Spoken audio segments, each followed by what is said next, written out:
Halo, selamat malam. Ridwan Kamil akhirnya on the way Jakarta. Sempat tarik-menarik antara berlaga di Pilkada Jawa Barat atau Jakarta. Ketua Umum Partai Golkar Erlangga Hartarto memastikan RK maju di Jakarta. RK diwacanakan diusung oleh Koalisi Indonesia Maju Plus, yakni koalisi partai pendukung Prabowo Gibran di Pilpres 2024 plus partai-partai lain yang dilobi untuk turut mendukung mantan Gubernur Jawa Barat itu. Bila Nasdem, PKS, dan PKB jadi mendukung Ridwan Kamil, maka Anies Baswedan terancam gagal mendapatkan tiket untuk berlaga dan Pilkada Jakarta menyisakan satu pasangan calon melawan kota kosong. Ridwan Kamil on the way Jakarta, Anies Baswedan terancam dijegal. Bersama saya Rifana Pratiwi akan membahasnya selama 1,5 jam ke depan dalam Political Show. Assalamualaikum warahmatullahi wabarakatuh.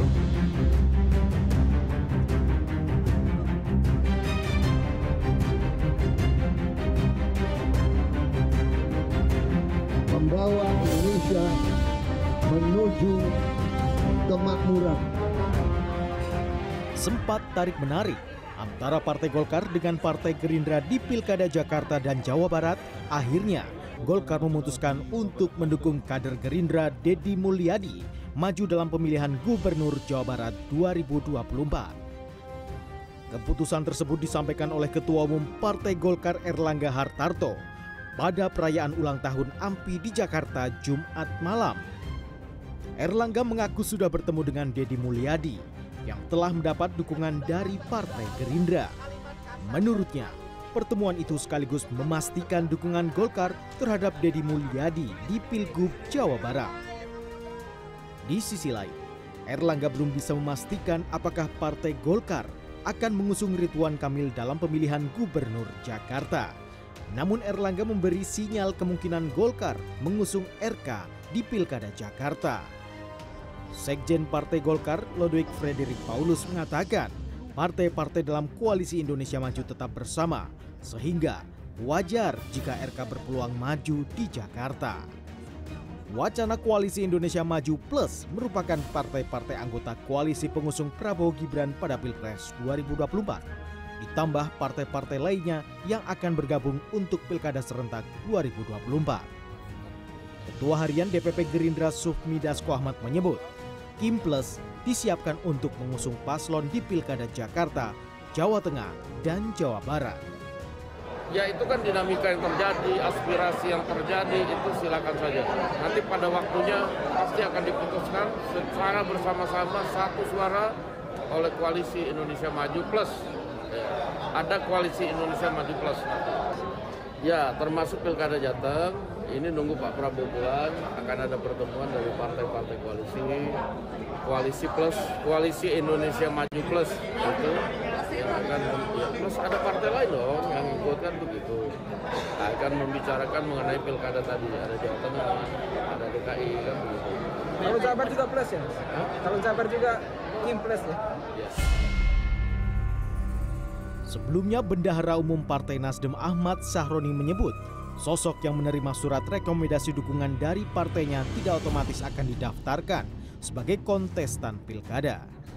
Sementara Presiden PKS Ahmad Saiku berharap partainya turut diajak Gerindra untuk masuk dalam pemerintahan Prabowo Gibran.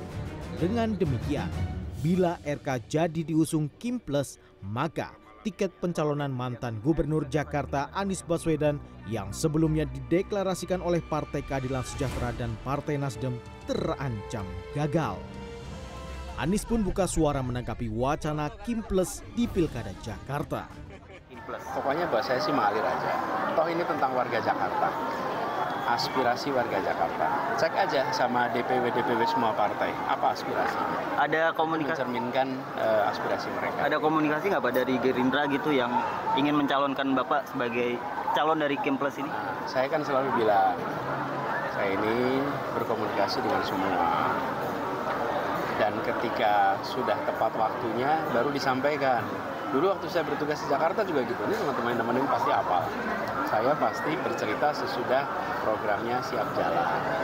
Jadi sekarang juga gitu, walaupun terjadi komunikasi dengan semua, termasuk dengan Gerindra, teman-teman Gerindra, tapi nanti pada waktunya baru kita ngobrol kalau sudah tepat. Sementara Sekjen PDI Perjuangan Hasto Kristianto turut menanggapi wacana RK yang akan diusung oleh Kim Plus. Mas RK sah-sah saja untuk dicalonkan partai politik. Tetapi PDI Perjuangan juga memiliki suatu mitra-mitra strategis yang nantinya itu akan merubah suatu konstelasi yang ada di Jakarta. Nah, proses komunikasi terus-menerus dilakukan. Ketika ada pihak-pihak yang bukan karena dukungan rakyat, kemudian oleh kekuasaan, mencoba untuk menghadirkan calon tunggal di Jakarta, tentu itu tidak sehat bagi demokrasi. PDI Perjuangan sendiri sejauh ini belum menentukan nama cagup untuk maju di kontestasi Pilkada Jakarta. Namun dalam beberapa survei, elektabilitas mantan Gubernur Jakarta Basuki Cahayapurnama alias Ahok berada di peringkat kedua menempel Anies Baswedan.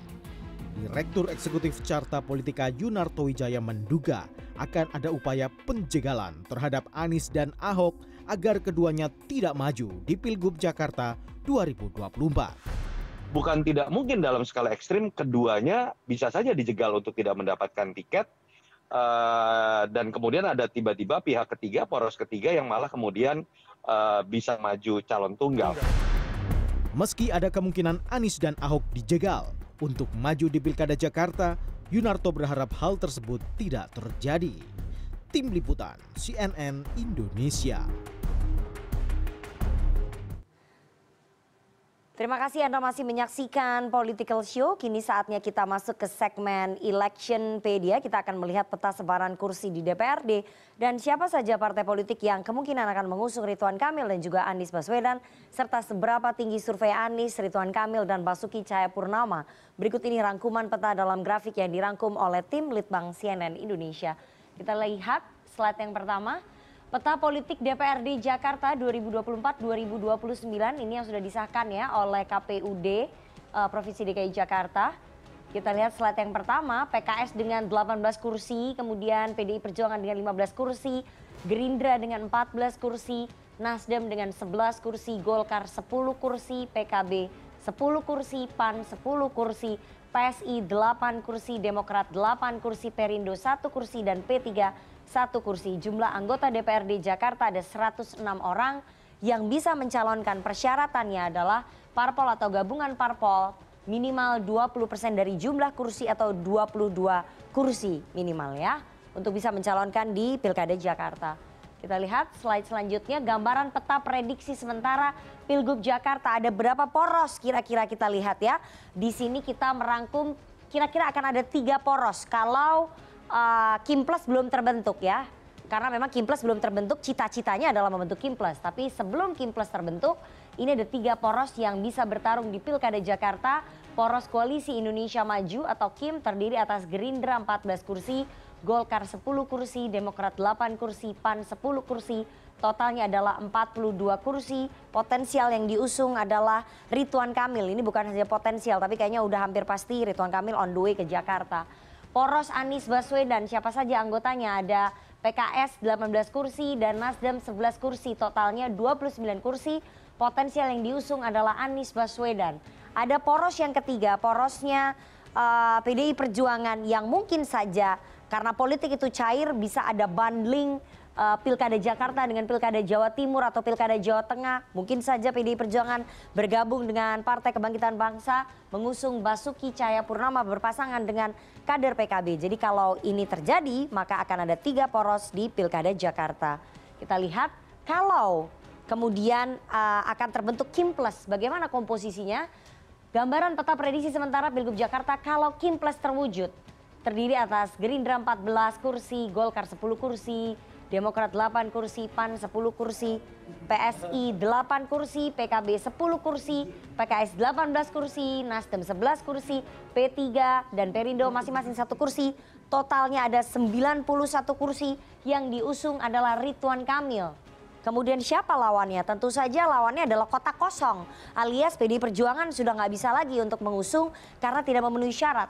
Hanya 15 kursi di sini. Poros kalau misalnya mereka mau mengusung Anies Baswedan atau Basuki Cahayapurnama itu nggak akan cukup karena kursi PDI Perjuangan hanya 15 kursi. Jadi potensi kota kosong sangat terbuka sekali jika Koalisi Indonesia Maju Plus atau KIM Plus ini terwujud di Pilkada Jakarta ya. Kita lihat survei Pilkada Jakarta ini yang baru saja dirilis oleh Litbang Kompas periode 5 sampai 20 Juni 2024 dan indikator periode 18 sampai 26 Juni 2024 ini tipis-tipis ya. Periode surveinya Anies Baswedan 29,8, Basuki Cahayapurnama membuntuti dengan ketat 20%, kemudian Ridwan Kamil di 8,5% tidak tahu atau tidak jawab di 30%. Jadi undecided votersnya masih ada 30% versi Litbang Kompas. Bagaimana dengan versi indikator? Anies Baswedan di 43,8%, Basuki Cahayapurnama 32,1%, Ridwan Kamil di 18,9%. Yang tidak tahu atau tidak jawab versi indikator ada di 5,3%. Ini dengan asumsi Anies Baswedan bisa dapat tiket. Bagaimana kalau misalnya Anies Baswedan dijegal, tidak bisa berlayar, tidak bisa dapat tiket, koalisi KIM terbentuk, apakah melawan kotak kosong atau PDI Perjuangan masih bisa meyakinkan partai lain untuk membentuk poros melawan KIM Plus ini? Nanti kita akan bahas dengan para narasumber saya yang sudah hadir di studio CNN Indonesia pada malam hari ini. Ridwan Kamil on the way Jakarta, Anies Baswedan dijegal ke Jakarta. Kita harus jeda terlebih dahulu, jangan kemana-mana, tetap bersama kami di Political Show.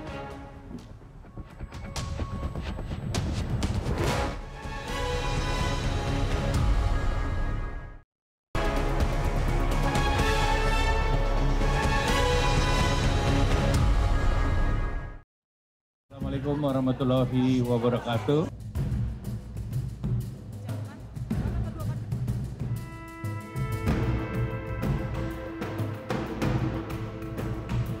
Membawa Indonesia menuju kemakmuran. Walaupun terjadi komunikasi dengan semua, termasuk dengan Gerindra, teman-teman Gerindra, tapi nanti pada waktunya baru kita ngobrol pada tepat. Mas RK sah-sah saja untuk dicalonkan partai politik. Tetapi PD Perjuangan juga memiliki suatu mitra-mitra strategis. Bukan tidak mungkin dalam skala ekstrim keduanya bisa saja dijegal untuk tidak mendapatkan tiket.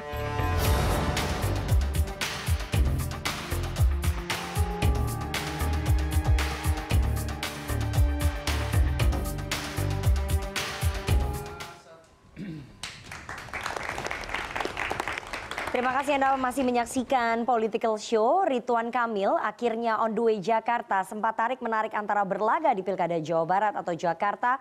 Ketua Umum Partai Golkar Erlangga Hartarto akhirnya memastikan RK maju di Jakarta. RK diwacanakan diusung oleh Koalisi Indonesia Maju Plus, yakni koalisi partai pendukung Prabowo Gibran di Pilpres 2024 plus partai-partai lain yang dilobi untuk turut mendukung mantan gubernur Jawa Barat itu. Bila Nasdem, PKS, dan PKB jadi mendukung Ridwan Kamil, maka Anies Baswedan terancam gagal mendapatkan tiket dan Pilkada Jakarta hanya menyisakan satu pasangan calon melawan kotak kosong. Ridwan Kamil on the way Jakarta, Anies Baswedan terancam dijegal. Malam ini kita akan membahasnya dengan narasumber yang sudah hadir di studio. Saya perkenalkan satu persatu dari yang paling ujung kanan. Ada Effendi Koiri, Ketua DPP Partai Nasdem. Selamat malam Gus Coy. Selamat malam. Assalamualaikum. Waalaikumsalam. Ada juru bicara Partai Keadilan Sejahtera Muhammad Khalid. Selamat malam. Assalamualaikum. Mas Khalid. Waalaikumsalam. Ada Ketua Bapilu Partai Golkar Maman Abdurrahman. Selamat malam Bang Maman. Selamat malam Mbak Nana. Selamat malam masyarakat Indonesia. Ada Ketua Pemenangan Pemilu PDI Perjuangan Adian Apitupulu. Selamat malam Bang Adian. Malam, merdeka. Oke, dan Direktur Eksekutif dari Carta Politika Yunarto Wijaya. Selamat malam Mas Toto. Selamat malam Nana, selamat malam penonton CNN. Dan seperti biasanya sebagai bentuk partisipasi dari pemilih muda yang jumlahnya nanti di Pilkada serentak 2024 itu lebih dari 52%. Kami selalu melibatkan teman-teman pemilih muda dan malam ini yang bergabung langsung di studio CNN Indonesia adalah Himpunan Mahasiswa Politik dari UIN Sunan Gunung Jati, Bandung. Ini berarti konstituennya Kang Ridwan Kamil yang mungkin kehilangan karena Kang Emil udah on the way ke Jakarta.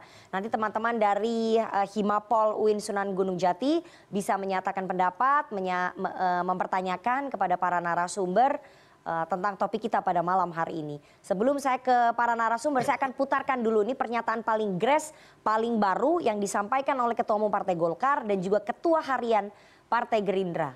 Kita dengarkan sama-sama. Pilkada DKI Pak. Kenapa? Pilkada DKI on the way kan? Pak, pertimbangan Golkar melepas jabat gimana Pak? Kenapa? On the way to DKI. Pilpres kapan ketemu lagi Pak? Kenapa? Pak, yang dimaksud Kim Plus itu apa aja, Pak? Apanya? Kim Plus itu maksudnya? Kim plus partai lain. Pak, kan selama Partai ini... lainnya siapa aja, Pak? Nanti ya, to be announced. Pak, kan selama ini Pak Yusuf Hamka yang digadang-gadang Golkar maju di DKI. Kemudian belakangan Pak Deddy Mulyadi akan maju di Jabar dan akhirnya Pak RK katanya diisukan bakal ke Jakarta. Lantas Yusuf Hamka bakal gimana? Ya, nanti kita lihat. Ya, terima kasih. Kapan pertemuannya Kim Plus, Pak? Wah, itu Kapan masih diumumkannya, Pak? sebelum tanggal 27. Terima kasih. Ya, insya Allah di Kim Plus sudah muncul satu nama, yaitu Ridwan Kamil untuk Pilkada DKI Jakarta.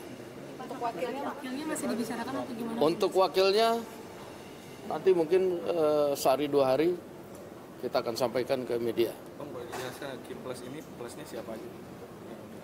Sama, nanti sehari 2 hari baru kita sampaikan plusnya siapa aja. Artinya sehari 2 hari ini deklarasi ya, Pak? Sehari 2 hari ini dalam rangka bukan, kita melakukan sinkronisasi dengan partai Kim dan plusnya. Dihadiri sama Pak Prabowo juga ya, Pak? Plusnya lebih dari 1. Yang nggak ada tukar guling, yang ada bagaimana menyinkronkan Kim dan plusnya untuk membangun Indonesia yang lebih maju ke depan. Dan di daerah khusus Jakarta. Itu tadi pernyataan dari Ketua Umum Partai Golkar Erlangga Hartarto dan juga Ketua Harian Partai Gerindra Sufmi Dasko Ahmad soal kepastian bahwa Ridwan Kamil on the way ke Jakarta. Saya mau langsung ke Bang Maman. Bang Maman, berarti ini sudah fix ya di internal Kim, di internal Koalisi Indonesia Maju bahwa memang Kang Emil satu-satunya nama yang didorong di Pilgub Jakarta. Ya, alhamdulillah seperti tadi sudah disampaikan. Partai Golkar bersama-sama dengan Kim, kita mendorong Mas Ridwan Kamil. Namun kan memang kalau tadi pertanyaannya plus ataupun siapa wakilnya, yang tadi kita harus sampaikan bahwa semua itu pasti nanti akan terbangun proses komunikasi politik antara Partai Golkar dengan teman-teman Kim dan juga kalau memang ternyata PDIP mau bergabung dengan kita, alhamdulillah dengan senang hati. Artinya semua jadi proses... Kim plus PDI Perjuangan maksudnya? Ya artinya gini, politik ini kan dinamis. Tadi seperti dari awal saya bilang bahwa tidak ada yang bisa memprediksi situasi politik ini karena dinamikanya menjelang pendaftaran tanggal 27 itu pasti semakin hari, semakin mepetnya waktu akan semakin dinamika, akan semakin tinggi. Artinya semangat yang ingin kita lakukan adalah semakin banyak yang bergabung, semakin banyak yang mendukung, tentunya itu baik untuk keberlangsungan kepentingan DKI ke depan. Pasca terpilih kalau memang diizinkan oleh Allah. Apa yang membuat Golkar akhirnya mau mengalah mengirim Ridwan Kamil ke Pilkada Jakarta? Kita tahu bahwa berbulan-bulan kemarin Golkar sangat bersikukuh bertahan bahwa RK ini harusnya ke Pilgub Jabar. Apa yang membuat akhirnya berubah? Begini Mbak Nana, saya pikir nggak ada yang bersikukuh ya. Semua ini kan dari awal selalu kita bilang bahwa proses komunikasi politik kita lakukan dan kita jalankan dengan semua pihak. Artinya dinamika-dinamika itu pasti berproses terus tuh Mbak. Nah sampai pada titik hari ini, ya ini sudah menjadi sebuah keputusan dan kami sebagai kader Partai Golkar melihat keputusan ini ya kita harus istiqomah jalankan keputusan ini. Jadi saya rasa nggak ada yang ini, namanya proses dinamika dan yang harus dipahami juga begini, memang ada sesuatu yang relatif agak berbeda dengan pasca Pilpres 5 tahun sebelumnya, bahwa kami yang ada di Koalisi Indonesia Maju memiliki kepentingan dan kesepemahaman untuk membangun linearitas. Jadi kita ada sebuah semangat besar bahwa kita semaksimal mungkin ingin menyamakan antara Pilpres dengan Pilkada provinsi terutama, karena distribusi program itu kan kalau pemerintahan provinsi itu kan sebetulnya perpanjang tanganan pemerintah pusat. Artinya harapan kita 5 tahun ke depan perlu dipahami oleh publik bahwa kita ingin membangun sebuah linearisasi agar distribusi program, kesamaan frekuensi dalam membangun Indonesia 5 tahun ke depan itu bisa terbangun melalui momentum pilkada ini. Baik, tapi yang kami dengar informasinya adalah kenapa akhirnya Golkar mau mengalah mengirim Ridwan Kamil ke Jakarta, karena ini memang permintaannya Pak Prabowo dan juga Pak Jokowi secara langsung kepada Ketua Umum Anda Pak Erlangga. Saya pikir memang betul ada permintaan itu. aspirasi dari semua pihak kita tampung. aspirasi dari Mas Adian, aspirasi dari Mas Toto. Berarti memang betul ada aspirasi dari Pak Jokowi dan Pak Prabowo supaya RK dikirim ke Jakarta. Termasuk juga aspirasi dari Mbak Nana kita tampung juga. Jadi saya pikir semua aspirasi, semua permintaan, semua permohonan, semua saran itu kita tampung. Dan setelah kita elaborasi, memang insya Allah ini yang terbaik. Ya, untuk memang, masyarakat Jawa Barat dan masyarakat Jakarta. Berarti memang ada aspirasi, ada permohonan yang disampaikan oleh Pak Prabowo dan Pak Jokowi kepada Ketua Umum Anda agar Ridwan Kamil ke Jakarta saja. Bukan permohonan lah, aspirasi. Ya tadi kan Anda mengatakan ada aspirasi, permohonan, permintaan. Nggak ada, Mbak Nana aja. Nggak ada permohonan. Mbak Nana kayak pengen banget dimohon-mohon. Nggak, aspirasi berarti betul ya, ada aspirasi yang datang dari Pak Prabowo dan juga dari Pak Jokowi kepada Ketua Umum Anda. Saya rasa, dan malah kami senang menampung semua aspirasi. Bahkan nanti habis ini aspirasi dari Mbak Nana pun saya tampung nanti. Ya, berarti benar ya ada aspirasi kebaikan masyarakat Jakarta. Nggak dibantah berarti benar dong. Memang benar. Oke, berarti memang betul ada aspirasi dari Presiden Jokowi dan dari Pak Prabowo kepada Golkar, kepada Ketua Umum Golkar supaya Ridwan Kamil ke Jakarta. Begini Mbak Nana, saya harus sampaikan aspirasi dari semua pihak. Malah alhamdulillah kenapa saya akhirnya mau datang ke CNN, karena saya juga berharap ada aspirasi dari teman-teman CNN. Kebetulan kan wilayah CNN kan di DKI Jakarta, jadi kita ingin media itu watchdog ya, pilar keempat demokrasi. Kita nggak kita memberikan aspirasi yang harusnya didengar oleh partai politik. Oh harus dong, masa ada aspirasi nggak kita dengar? Saya mau ke Gus Coy, ke Gus Coy, bahwa tadi Ketua Harian Partai Gerindra Pak Sufmi Dasko menyatakan bahwa anggota Kim Plusnya ini yang akan mengusung Ridwan Kamil jumlahnya lebih dari 1. Tadi juga Bang Maman menyampaikan bahwa kalau bisa semakin banyak partai yang bergabung dalam Kim Plus ini. Pertanyaan saya, Nasdem masuk ke dalam Kim Plus itu ya? Sudah masuk ke dalam Kim Plus itu? Nasdem sudah mendeklarasikan Mas Anies untuk calon gubernur DKI. Dan mudah-mudahan konsisten sampai pencalonan. Saya kira konsistensi ini juga diharapkan masyarakat.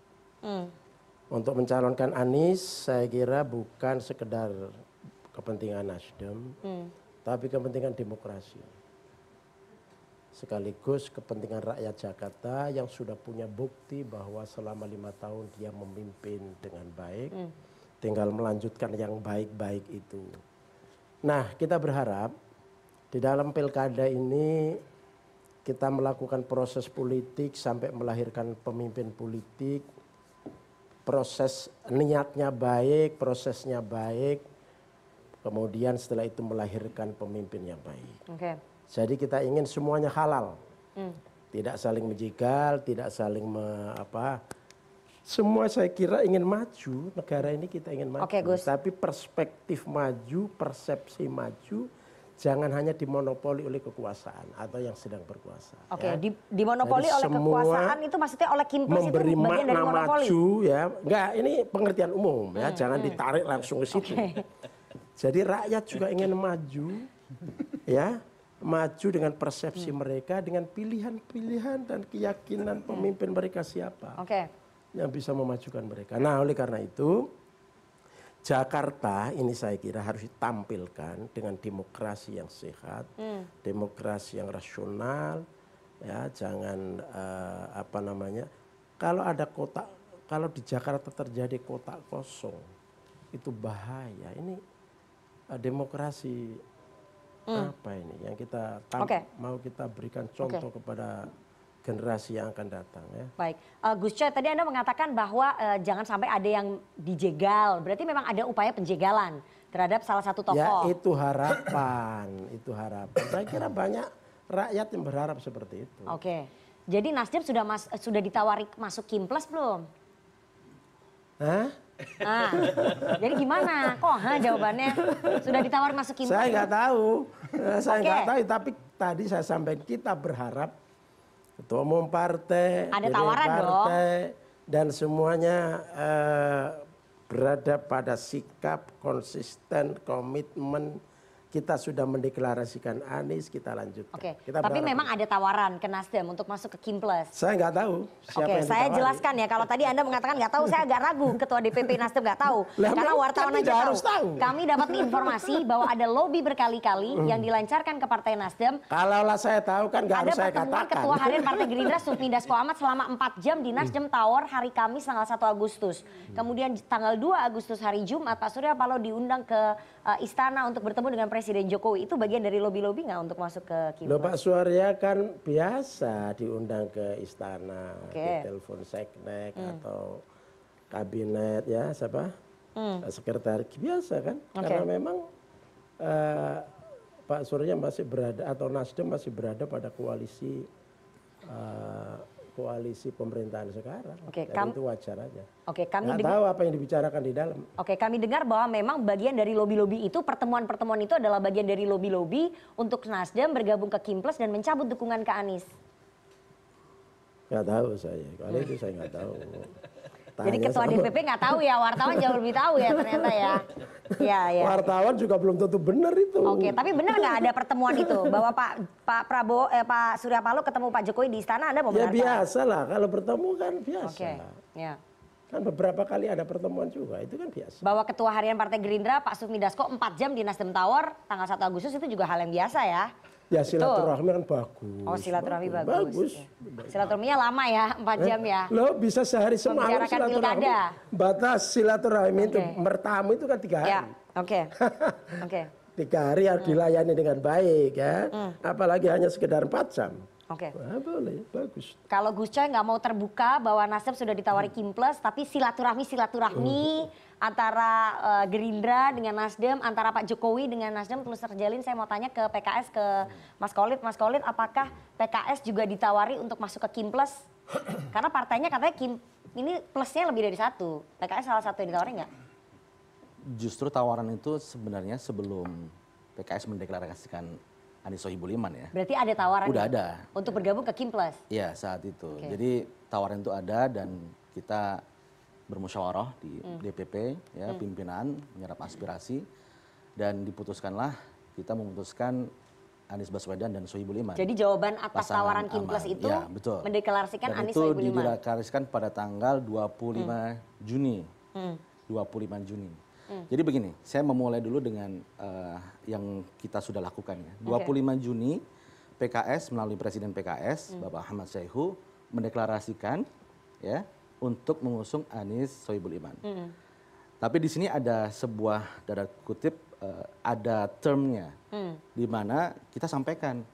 Jadi sebelum Anies Sohibul Iman di launching ya, waktu itu kita juga sudah ketemu dengan Pak Surya Paloh. Dan sudah salaman ya di Nasdem Tower, kita punya beritanya sudah shake hand juga dengan Pak Surya Paloh, kemudian dengan Mas Anies juga sampaikan PKS sebagai partai pemenang di Jakarta kita usung nih Anies Baswedan dan Sohibul Iman. Dan kita meminta kepada Mas Anies untuk genapi 4 kursi ini. Kan kita ada 18 kursi di Jakarta. Kurang 4 kursi. Nah, kita meminta kepada Mas Anies, ini kita sudah siapkan 18 kursi, tolong genapi 4 kursi. Ya. Sehingga, nah inilah yang kemudian kita mohon. Sebenarnya kita kan ada 500 pilkada dan itu hal sangat biasa sekali ketika kandidat, dia yang harus memastikan mendapatkan tiket itu berlayar gitu kan. Nah, PKS sudah ngasih 18 dan tinggal digenapi. Nah, di sini kemudian kita menyambut baik dari Nasdem. Nah sebenarnya saat ini kita sedang menunggu secara official dari Nasdem secara tertulis. Ya. Ibaratnya sekarang ini kita sudah kasih term waktu. Kita waktu itu sudah sampaikan kepada Mas Anies. Jadi sekarang masalahnya adalah menunggu Nasdem. Nasdemnya belum ngasih jawaban atas secara lisan proposal Secara lisan iya. Tapi maaf Gus, jadi secara tertulis, secara SK belum diberikan.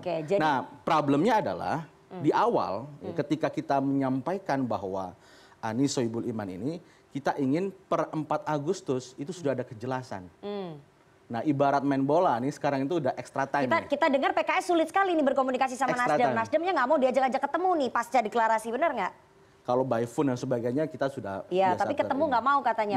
Belum ada waktu. Waktunya aja belum cocok. Jadi PKS merasa bahwa Nasdem mulai lari-larian gitu.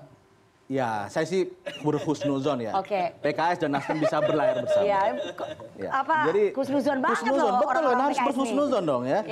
Berprasangka baik bahwasanya ini bisa kita tuntaskan. Tapi khawatir nggak bahwa ada makanya di sini sudden death nanti sudden start di belakang. Makanya tembakan akhir dari Nasdem. Kan dalam politik ini tidak boleh kita nggak ada uncertainty, ketidakpastian. Makanya PKS memberikan deadline 4 Agustus kemarin agar segera ini ada kejelasan. Udah lewat. Makanya sekarang kita beri extra time gitu kan. Dan Sabar dinamika ya, yang PKS ada ya. inilah yang kemudian kita harus baca itu seperti apa ke depannya. Silakan Gus Coy, bahwa ini ada kekhawatiran Nasdem mulai lari-larian. Gak serius nih, udah mulai. Masih ada waktu. Jadi memang sengaja diulur sama Nasdem? Atau gimana sih? Tidak sengaja mengulur atau sengaja. Ini tinggal nunggu waktu aja. Tinggal nunggu waktu Cari dong? momentum yang tepat. Momentum yang tepat itu kan hari itu ada maknanya. Ya. Weton ada maknanya. Ya.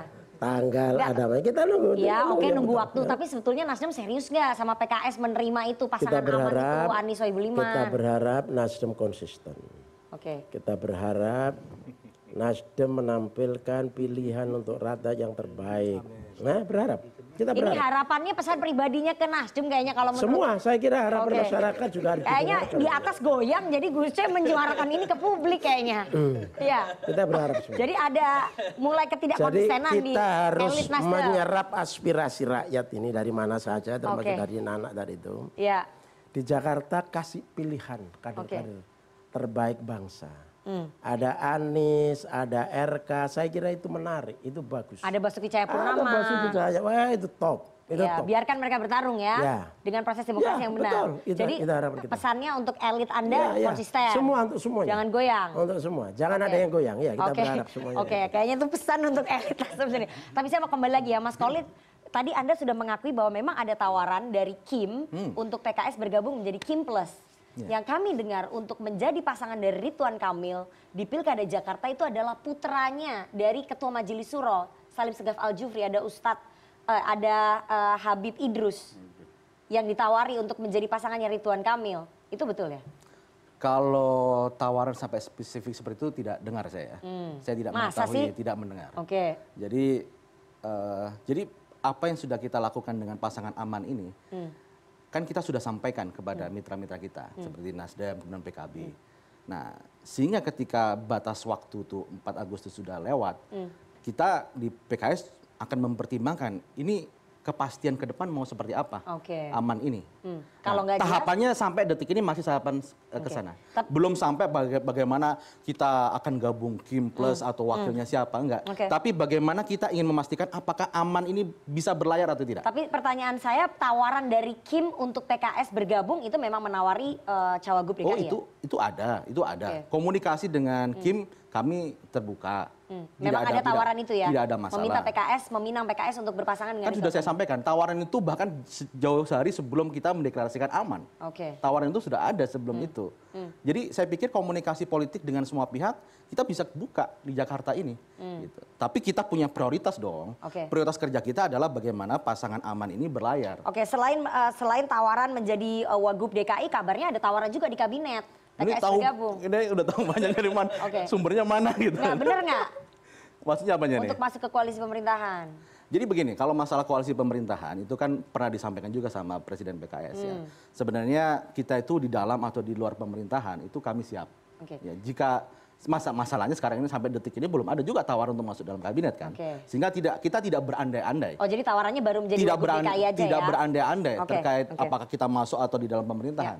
Tapi prinsipnya PKS siap, di dalam siap, di luar kami juga siap. Oke, saya mau ke Mas Toto. Mas Toto nanti baru saya lempar lagi ke ini. Enggak, Mas Toto dulu. Ini Iya. PDIP kan nggak boleh. PDIP kan potensinya tadi kota kosong soalnya. Iya. Mas Toto, menurut Anda apa urgensinya koalisi Indonesia Maju itu harus membentuk koalisi besar Kim Plus? Kan sebenarnya Kim saja sudah cukup. Apa yang menjadi kekhawatiran mereka? Jadi harus memborong semua partai di luar Kim untuk bisa berlaga di Pilkada Jakarta. Kalau sebatas logika kuantitatif lumrah, artinya kalau kita bicara Kim Plus itu masih hal yang positif dan lumrah dalam pertarungan politik. Tapi kalau Kim Plus Plus, kita tahu kalau plus itu konotasinya masih positif. Iya. Kalau plus plus konotasinya maksiat. Oke, Biasanya maksudnya seperti gimana itu. tuh? Ini nggak salah ya. Ini Oke. yang pembicaraan sehari-hari. Iya, iya. Apa sih yang dimaksud dengan plus plus yang saya artikan negatif tadi? Kalau ada upaya membangun koalisi sebesar-besarnya, pertama untuk kemudian menghancurkan logika demokrasi yang paling substantif, adanya persaingan, membentuk koalisi sebesar-besarnya untuk kemudian melawan kota kosong. Itu plus plus maksiat menurut Oke. saya. Yang kedua, kalau kemudian simpel saja kok, apa sih kegunaan survei untuk membaca persepsi publik? Persepsi publik ada yang namanya Anies, nomor pertama, ada yang namanya Ahok, ada yang namanya Ridwan Kamil di posisi ketiga. Kalau kemudian di antara 3 nama itu terjegal oleh sebuah upaya membangun plus-plus tadi, itu sudah negatif sifatnya. Dan itu yang sekarang kita sedang bahas kan. Walaupun sulit untuk diakui karena itu terjadi di panggung belakang.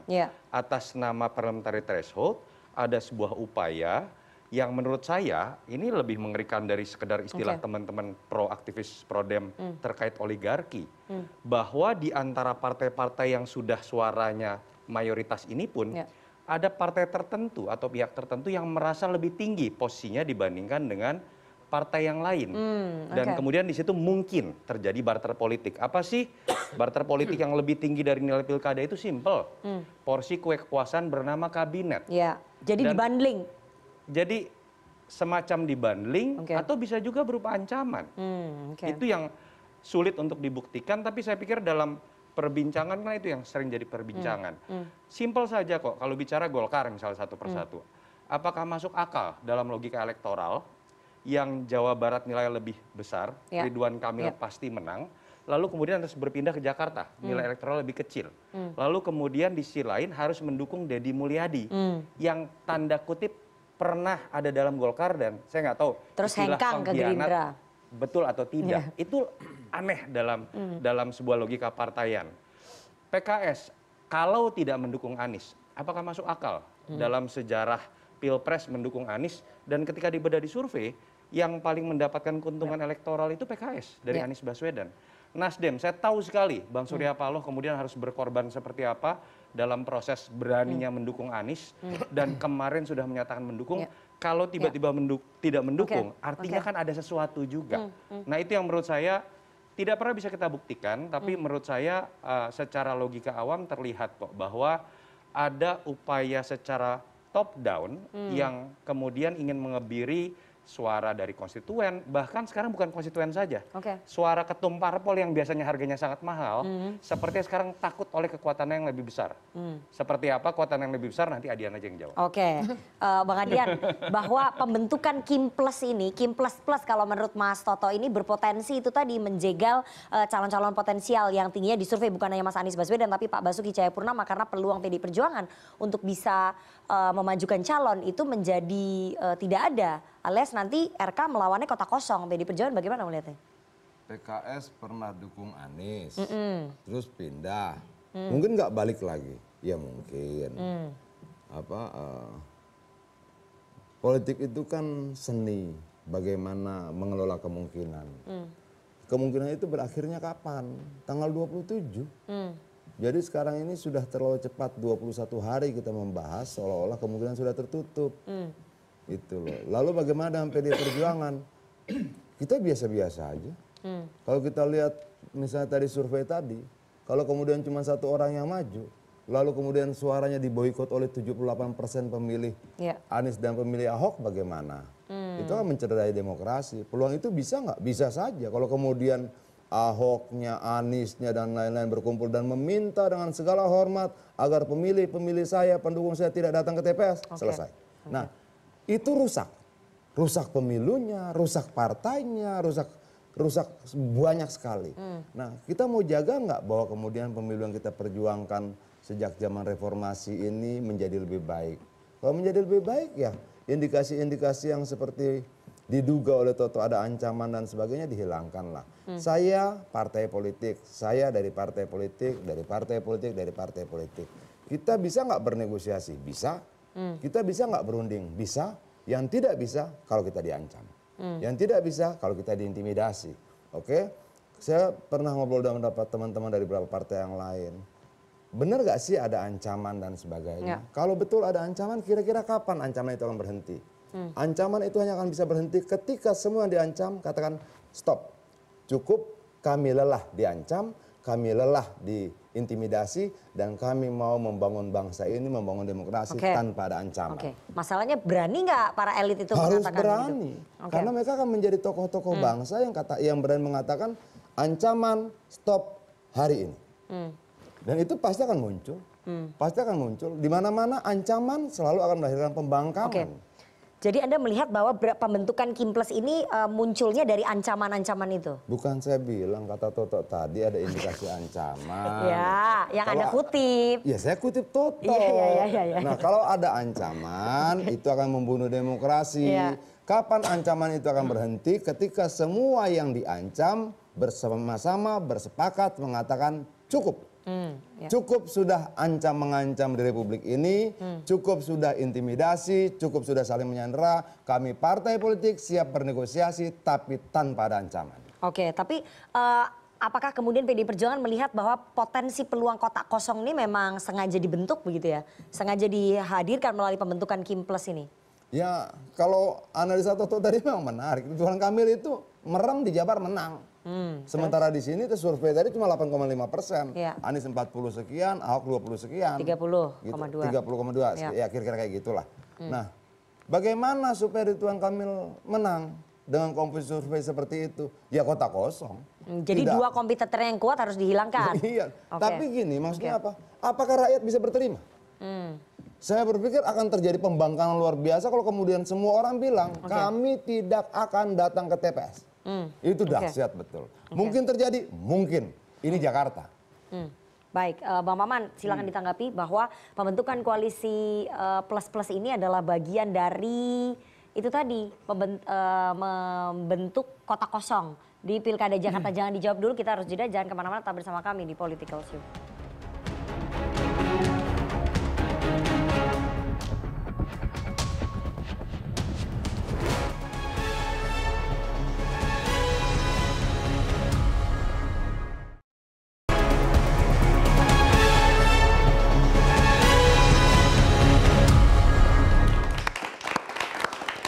Terima kasih Anda masih bersama kami di Political Show dan kita akan lanjutkan. Saya kasih kesempatan ke Bang Maman. Tadi sebelum break saya sudah tanya untuk merespon yang disampaikan oleh Mas Toto dan juga Bang Adian bahwa pembentukan Kimples ini adalah bagian dari maksiat ya untuk menjegal orang-orang tertentu ataupun dua tokoh yang namanya lebih tinggi dibandingin kader Anda, Ridwan Kamil, dan itu berpotensi menciptakan kotak kosong. Bagaimana? Pertama saya bilang kita hari ini belum bisa berasumsi atau belum bisa mengambil kesimpulan apakah Pilkada DKI ini akan kotak kosong atau tidak akan kotak kosong. Tapi arah kecenderungannya kan ke situ.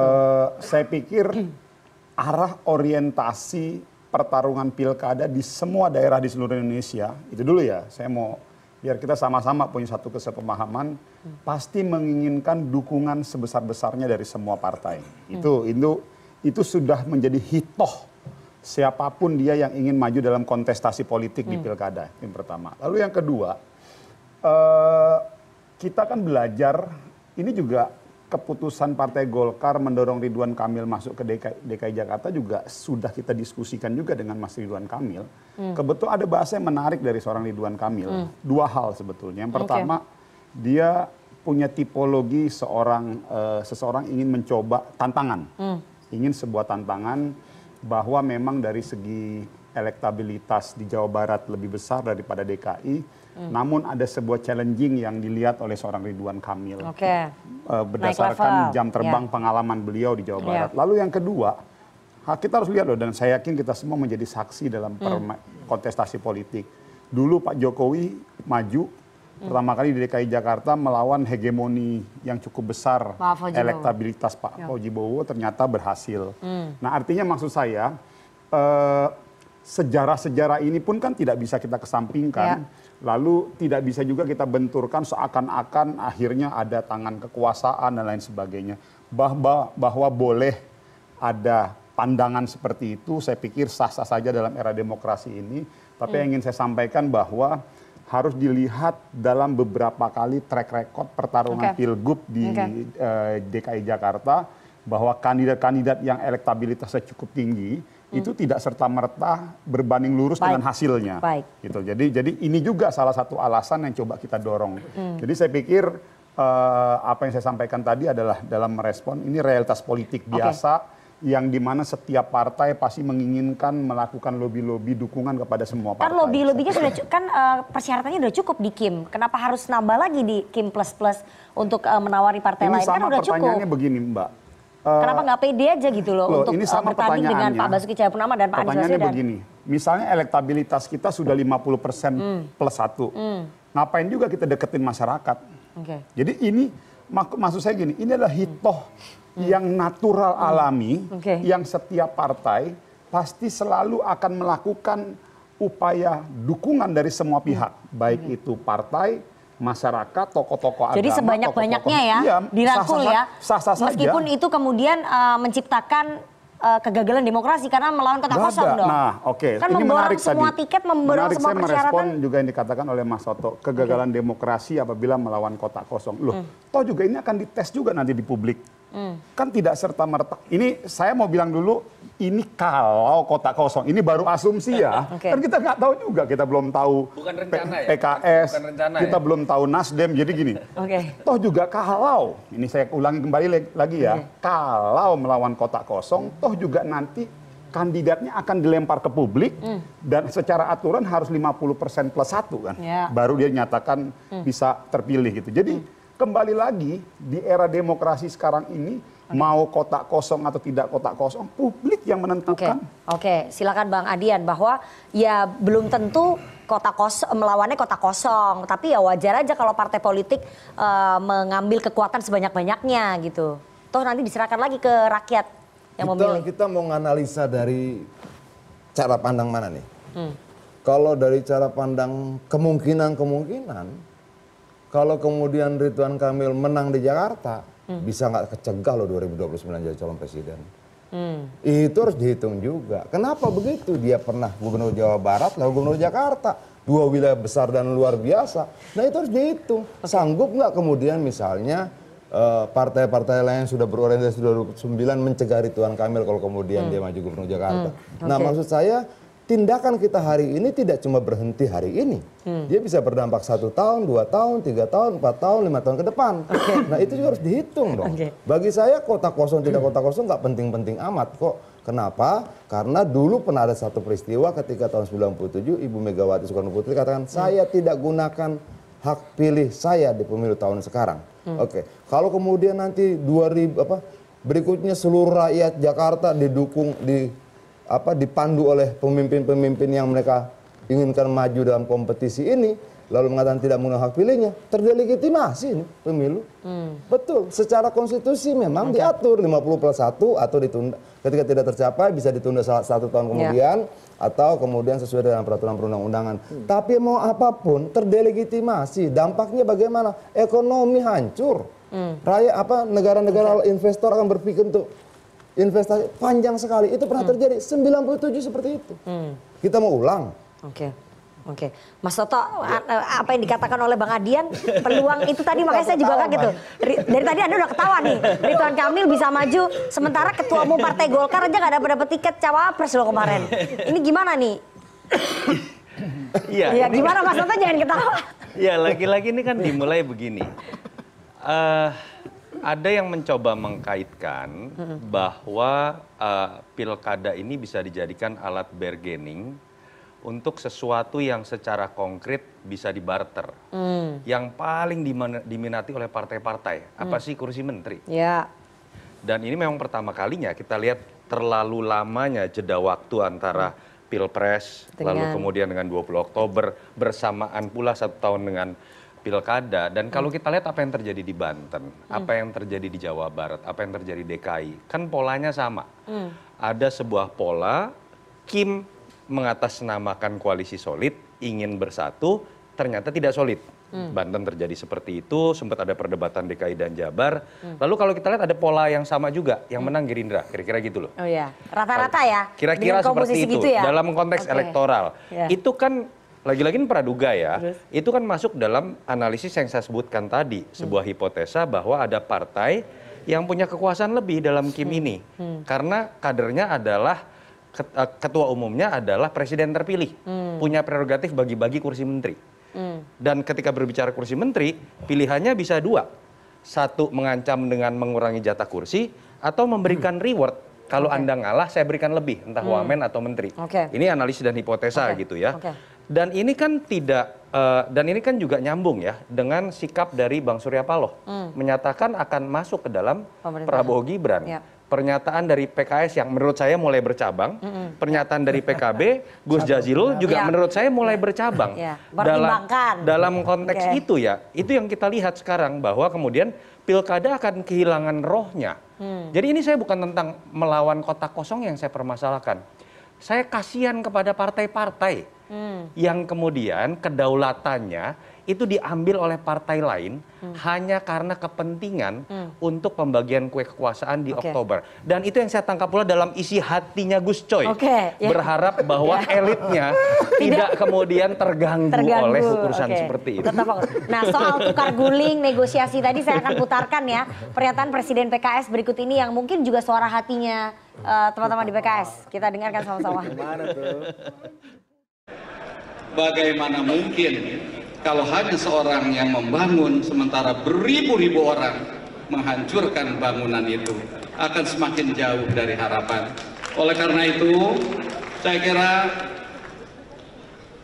untuk Pak Dasko khususnya dan Gerindra, ajak-ajaklah PKS.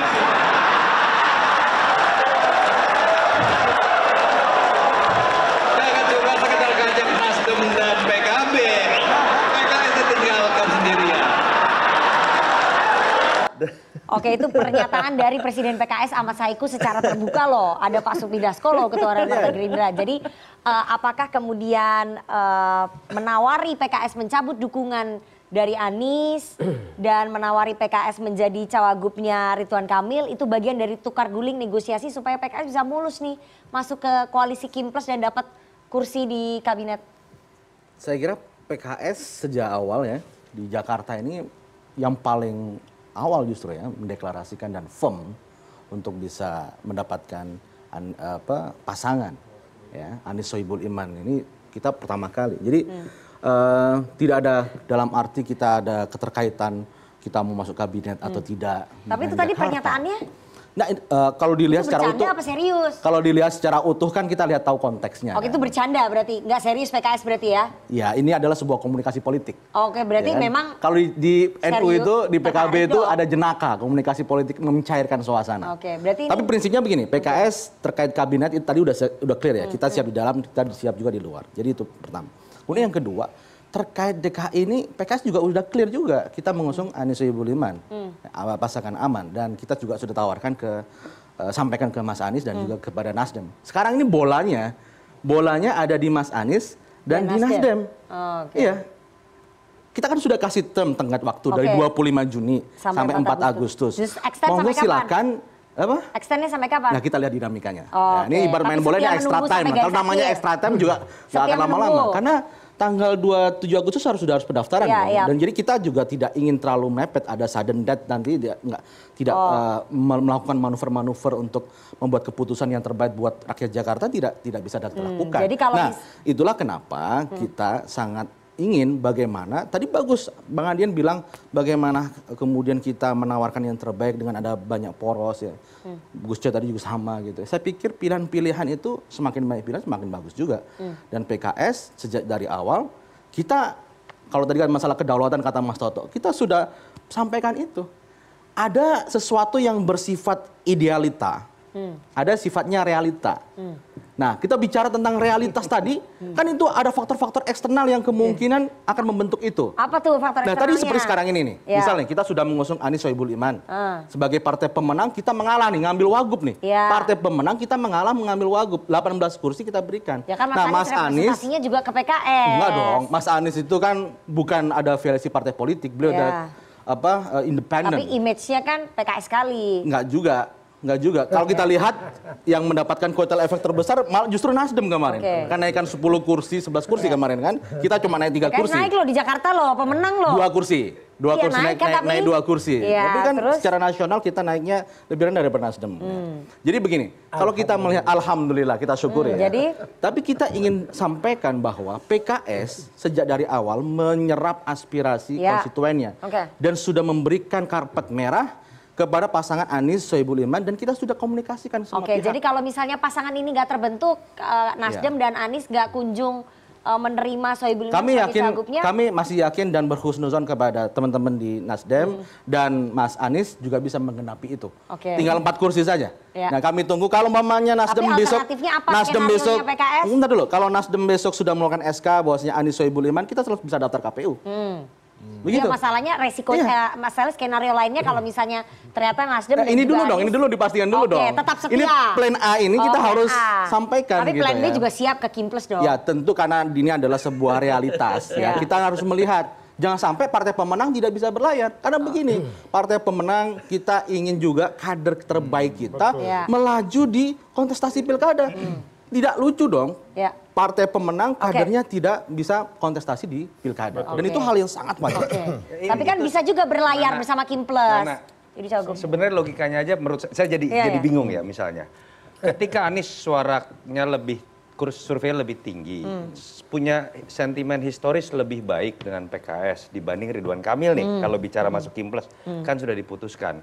Katakanlah prasyaratnya harus Sohibul Iman kader PKS. Pertanyaan saya, kalau pengen masuk Kimples, nggak punya sentimen historis nih, dengan RK dalam konteks Pilpres kemarin, dengan Kimples juga berbeda posisi. PKS punya prasyarat yang sama nggak? Wakilnya harus PKS. Nah, itu gimana? Logika aja gitu kan, kadang-kadang seperti itu. Artinya, kalau kemudian memilih yang lebih tidak punya sentimen historis dan lebih mengalah, kan ada kompensasi politik lain. Itu yang saya sebut. Sehingga tidak salah kalau dalam silogisme, ada yang namanya jabatan yang mungkin lebih menarik dibanding wakil gubernur. Apa? Ya namanya menteri. Sampai detik ini keputusan PKS adalah diputuskan bahwa kader PKS maju sebagai calon gubernur atau sebagai calon wakil gubernur. Keputusannya tidak berubah. Dan saat ini idealita dan realitas politiknya adalah pasangan Anies Sohibul Iman. Nah, itu dan extra time. Idealitanya. Dan ini yang sedang kita kelola kan. Tentu bola tadi yang sampaikan Mas Anies dan Partai Nasdem kita tunggu untuk berlayar bersama di situ. Ya, saya mau putarkan kayaknya saya akan bacakan ini pernyataan dari salah satu elit Partai Nasdem yang mungkin tadi didoakan sama Gus Coy.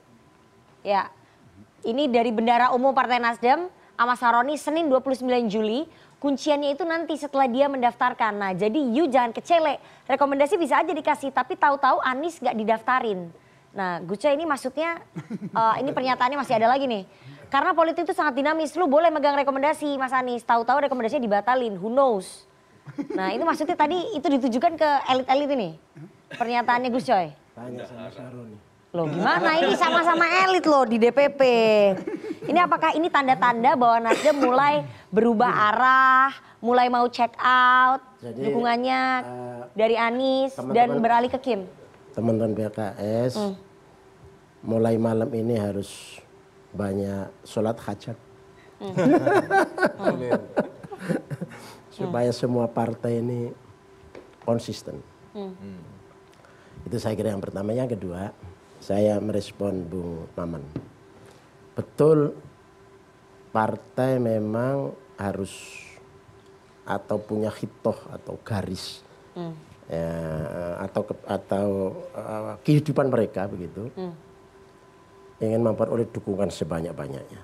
Tapi begini, Bung Maman, elit partai atau pemimpin partai itu kita harapkan kan bukan hanya segala sesuatu dipandang dari kepentingan dia, dari persepsi dia. Tapi juga kepentingan yang lebih luas, terutama adalah kepentingan rakyat. Rakyat ini sebetulnya, keinginan kami menggondol semua partai, mengusung semua partai. Tapi sebetulnya ini bagus enggak untuk rakyat. Jadi di jiwanya ini harus ada unsur edukasi. Di jiwanya itu harus ada merepresentasikan kepentingan rakyat, bukan hanya kepentingan kekuasaan para elit. Di sini ini harus ada.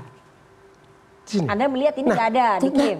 Kalau mau menggerpol semuanya, ini kan menafikan, mengabaikan. Memang ini juga bagian demokrasi, tapi demokrasi yang bernilai, demokrasi yang memberi bobot kepada kepentingan rakyat, atau demokrasi memberi bobot pada kepentingan elit.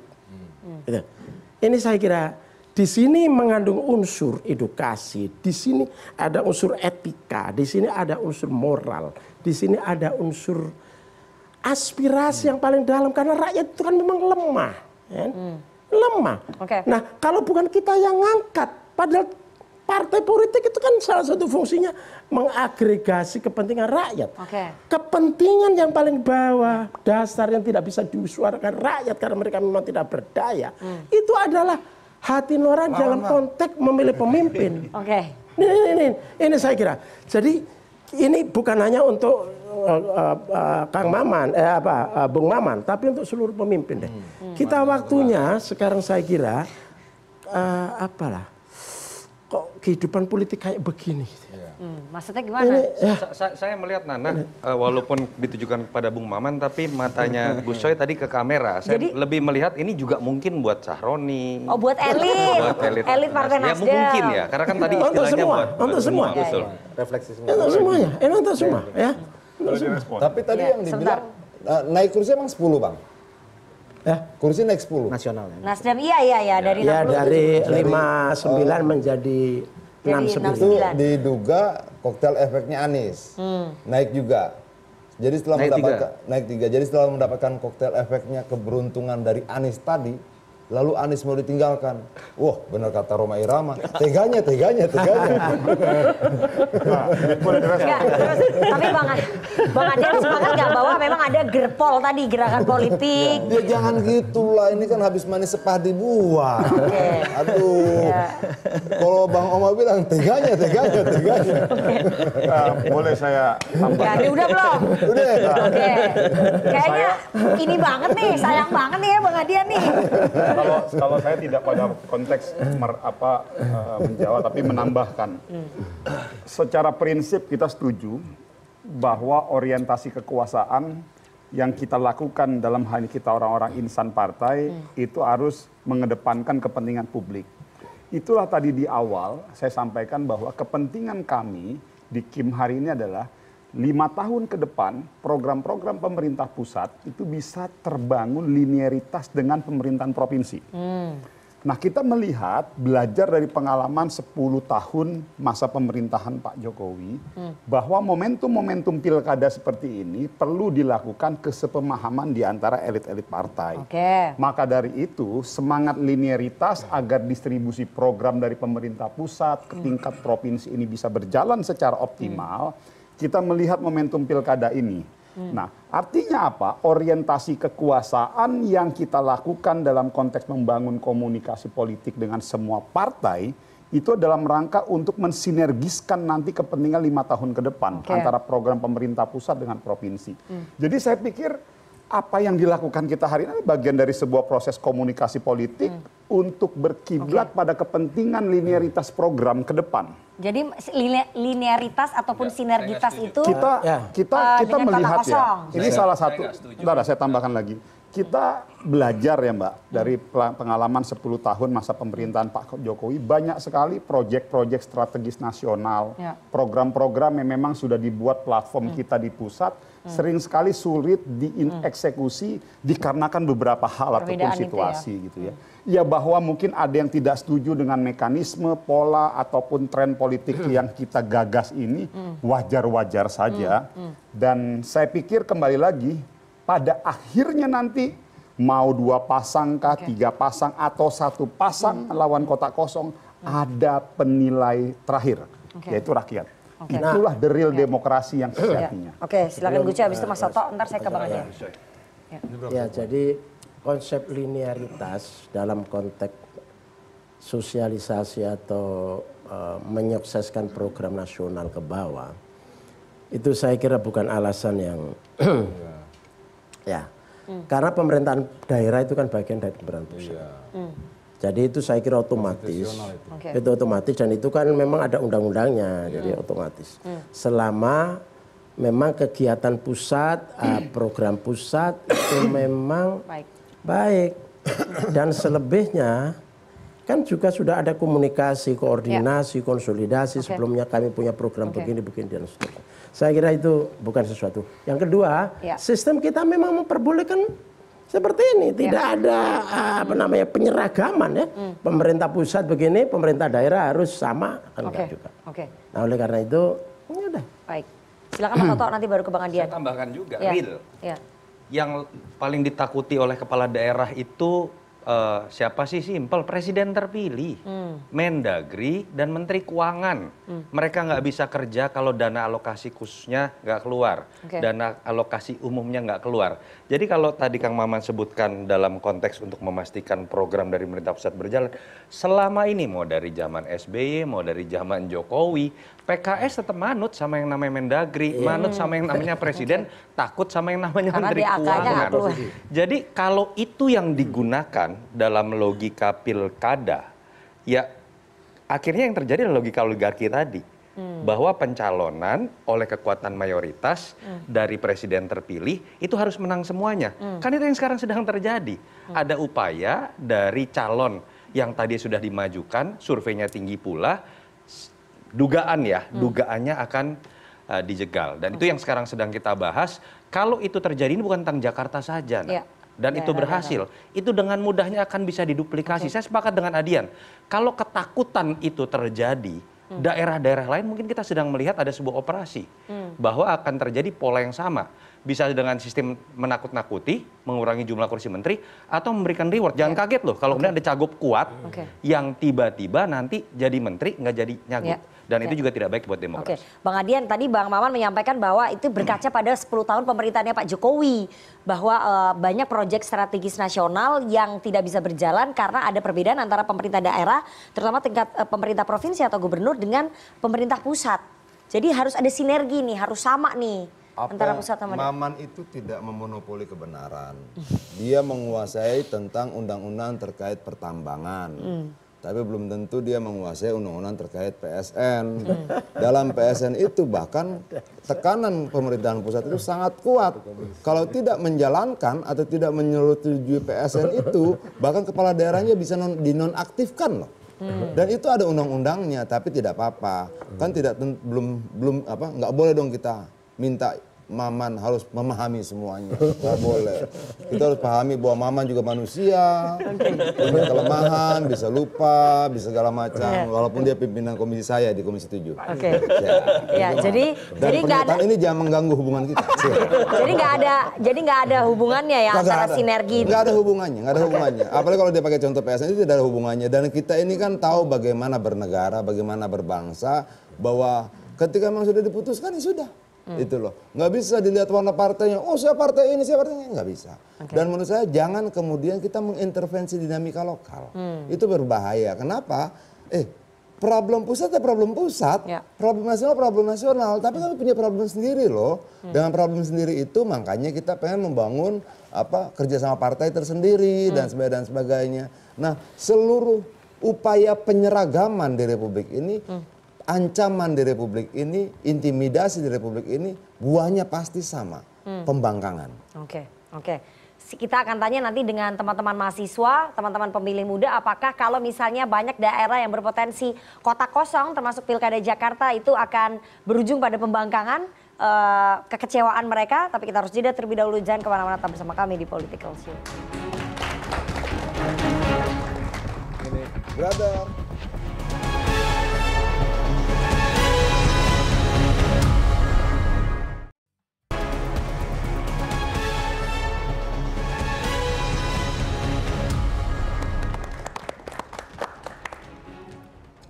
Terima kasih Anda masih bersama kami di Political Show dan kita akan langsung meminta tanggapan dari teman-teman Himpunan Mahasiswa Politik UIN Sunan Gunung Jati Bandung yang sudah hadir di studio CNN Indonesia pada malam hari ini. Bagaimana tanggapan mereka dengan adanya super koalisi Kim Plus Plus ini yang membuat potensi kota kosong di Pilkada Jakarta semakin terbuka lebar dan menjegal calon-calon potensial seperti Anies Baswedan dan Basuki Cahayapurnama.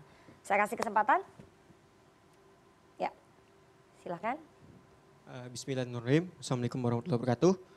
Perkenalkan, nama saya Bintang Syawalka dari jurusan Ilmu Politik Sunan Gunung Jati Bandung. Dengan hal ini saya menanggapi bahwasannya dengan adanya Koalisi Indonesia Maju Plus ini bisa menjadi kegagalan dalam demokrasi yang dimana semua rakyat ini dipaksa untuk memilih satu calon saja. Dengan hal ini dengan memaksa masyarakat satu calon dan memiliki kota kosong, berarti kan hak demokrasi, hak pilih kita cuma ada satu. Dengan hal ini bisa disebut dengan dalam peraturan PKWI nomor 8 2024 yang dimana itu dalam peraturan pasal 11 bagian kedua itu partai politik itu harus memenuhi 20%. Sedangkan dalam hal ini PKS ini masih kurang dalam kursinya 4 kursi. Dan hal ini untuk melihat dari belakang pemilihan presiden itu Demokrat bisa terjun ke Koalisi Indonesia Maju dan PKB bisa terjun ke perubahan. Ini bisa jadi terjadi gitu kan. Dan sedangkan Nasdem sudah bisa dikatakan mendukung Anies, tapi kita tidak tahu untuk kedepannya. Di dalam presiden saja udah bisa dalam beberapa hari aja udah bisa meloncat dan segitu. Jadi nah, poinnya apakah bisa ditinjau kembali tentang peraturan nomor 8 PKWU nomor 8 2024. Sekian, terima kasih. Wassalamualaikum warahmatullahi wabarakatuh. Waalaikumsalam. Ya, itu udah mau pendaftaran nih. Oke, ya. Satu lagi silakan. Ya, baik. Perkenalkan, nama saya M. Hadi Askur Baraka, mahasiswa ilmu politik, Sunan Gunung Jati, Bandung. Yang saya tanyakan ialah, di dalam politik itu yang terpenting salah satunya ialah pengambilan keputusan. Tapi yang saya tanyakan ialah pendekatannya. Pendekatannya seperti apa dalam pengambilan keputusan itu? Apakah pendekatannya value, nilai, apakah pragmatis, yang penting menang. Karena kalau misalnya contoh pragmatis, PKS, maaf ya Pak kalau saya salah bisa diralat, di Sumatera Utara udah resmi mengusung Bobi Nasution gitu. Apakah itu pragmatis atau kan nilai gitu? Dan yang itu yang saya tanyakan kepada bapak-bapak semua di sini gitu. Partai ini mengusung calon tuh pendekatannya apa? Value atau pragmatis? Ya, menarik sekali ini.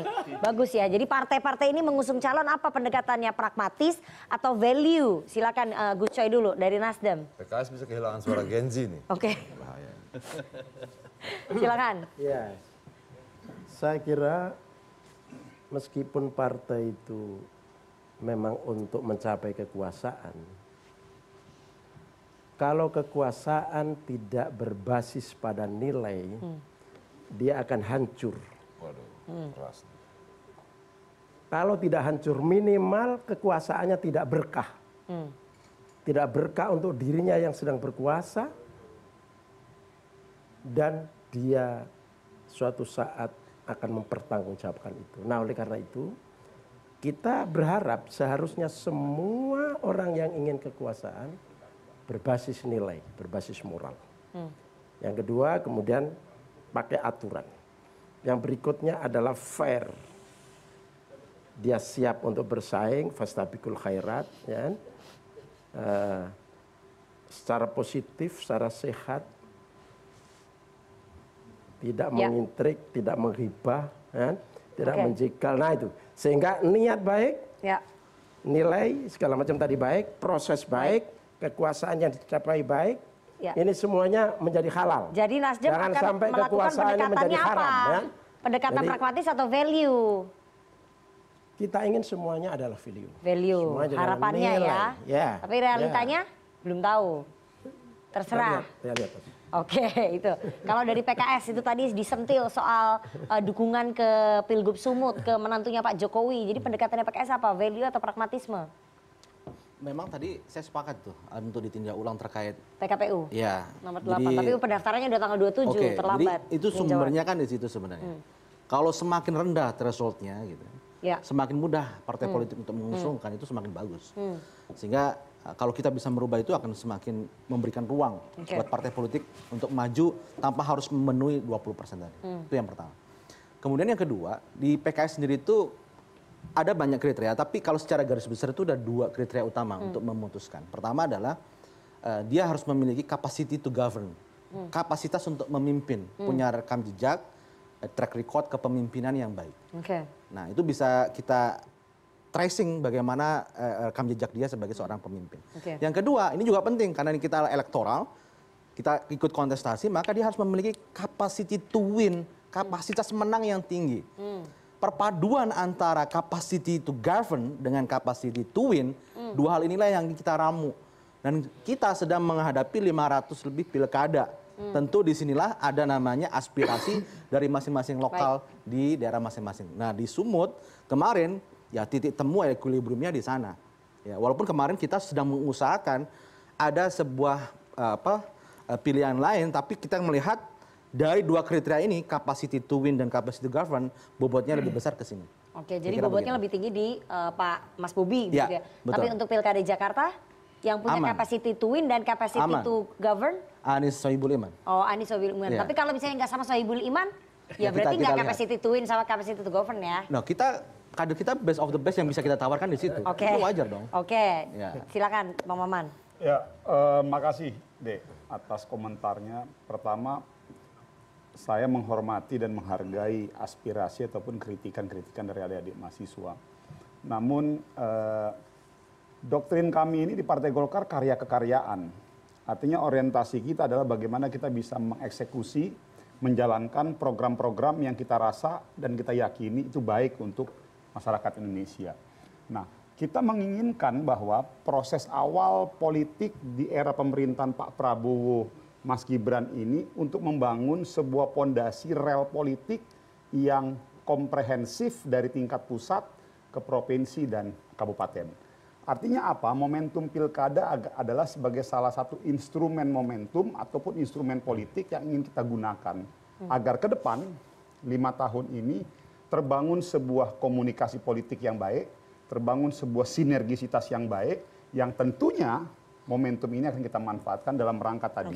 Sekali lagi bagi kami ini adalah sebuah sebuah proses tren politik baru yang sejujurnya kita juga tidak pernah merencanakan ini, tetapi karena memang kita melihat ada ruang untuk melakukan konsolidasi secara optimal berangkat dari pilkada ini, inilah yang sedang kita lakukan.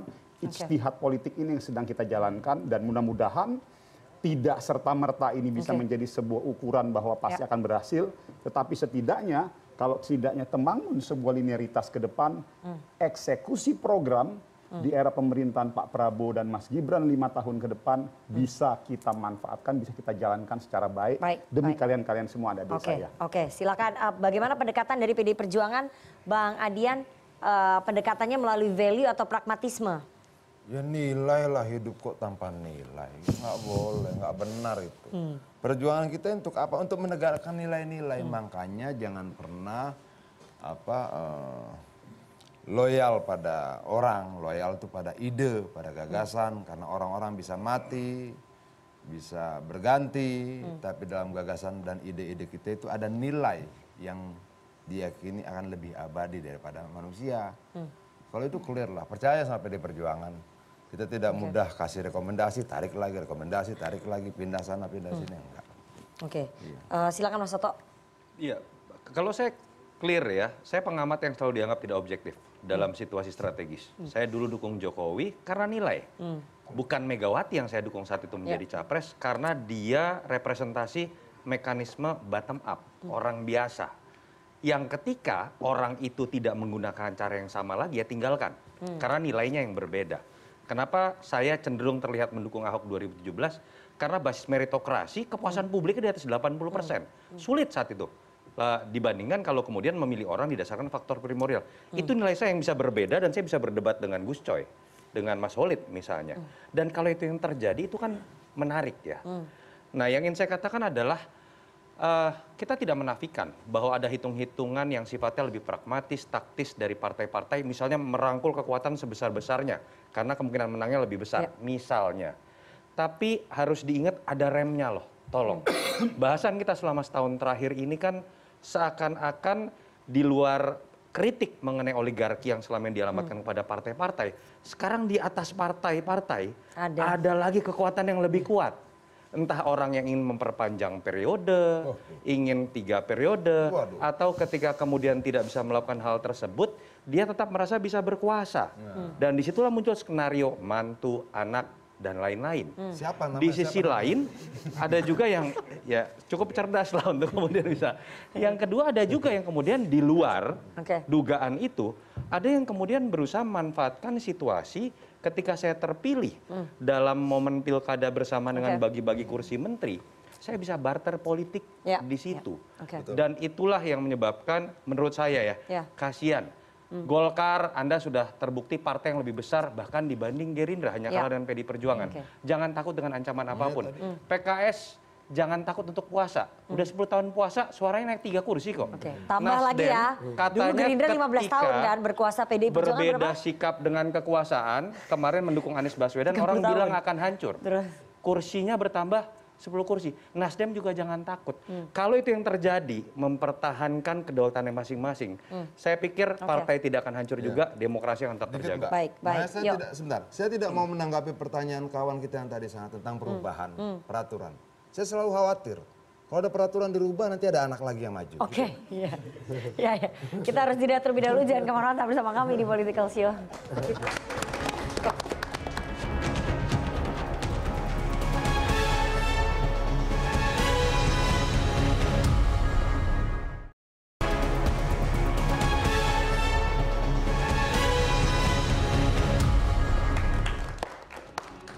Itu tadi perbincangan kita dan diskusi kita selama 1,5 jam ke depan tentang Ridwan Kamil on the way ke Jakarta, potensi Anies Baswedan dijegal ke Pilkada Jakarta. Pendaftarannya masih tanggal 27 Agustus, masih ada sekitar 20 hari lagi ke depan.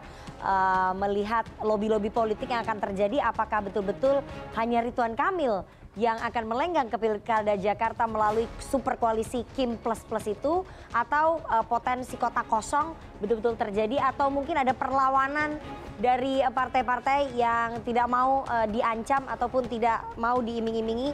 Kita akan tunggu nanti konstelasi politiknya seperti apa jelang pendaftaran Pilkada serentak 27 sampai 29 Agustus. Dan terima kasih kepada seluruh narasumber yang sudah hadir di studio pada malam hari ini, dan teman-teman dari Himpunan Mahasiswa Politik UIN Sunan Gunung Jati Bandung yang sudah hadir di studio CNN Indonesia.